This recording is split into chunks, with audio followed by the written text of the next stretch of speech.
dedicated to San Isidro. So you'll see the culture representation there. You'll see him in the in the center part of the altar. I assume most people generally know the story of San Isidro. I can give you the 2-minute, or the 2-cent rundown. He was a farmer during the era when Spain was under Muslim control, the Moorish control. Basically a tenant farmer or a sharecropper type. And this is the story. There are several versions. This is the quickest one. He worked with a number of other people in the fields for the landowner. The way I read this story was a lot of the other farmers got upset because San Isidro would go to church before he would go to work his fields. So they went to the owner and talked to him, and they said, look, this is a labor dispute, right? Look, Isidro, he wasn't saint then, Isidro gets here an hour and a half after we do, and he goes home when we do. And, that's just not fair. So the owner talked to Isidro and said, you just skip church, come to work. So the way I envision this, he told his wife, and so she goes to church the next day, he goes to the fields to begin his day's work, and he's kind of sad because he's missing church. And an angel of the Lord appears to Isidro and said, look, I know you want to go to church. We want you to go to church too.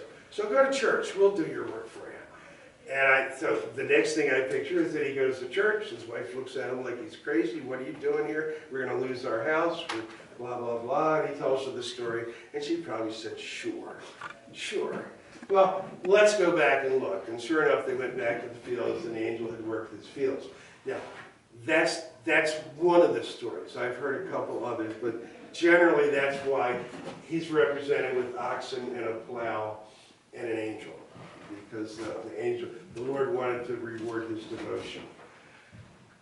Could I say a little something about? Absolutely. There's such a devotion to San Isidro, and of course he's the patron saint of farmers, and that makes sense. You're starting a farm, somebody who's a patron. But he's also from Atocha in Spain, and several of the people who moved here, that came here, were from Atocha.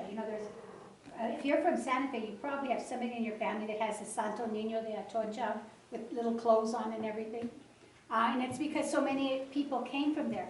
But the interesting thing about San Isidro is he lived only about maybe 100 years or so before the colonists that came here. He was a new saint. His wife is also a saint, and his wife Maria. And he is also a direct ancestor of Don Diego de Vargas. So when Don Diego de Vargas came back, the people who came back with him had a big devotion to San Isidro, because a lot of people in their family actually knew somebody who had known the real living person, San Isidro. The other thing I'd like to point out when I'm working in here is because, when Spain discovered the New World, or sent the people who actually stayed here from Europe, they got so much gold back. Now, Madrid was not the capital. Madrid is not that old a city. It's not much older than Santa Fe. Toledo was the capital. And if you want to know how much gold the Spanish got, the cathedral in Toledo, even the mortar between the bricks has gold. Oh my God. And so they had an art form there.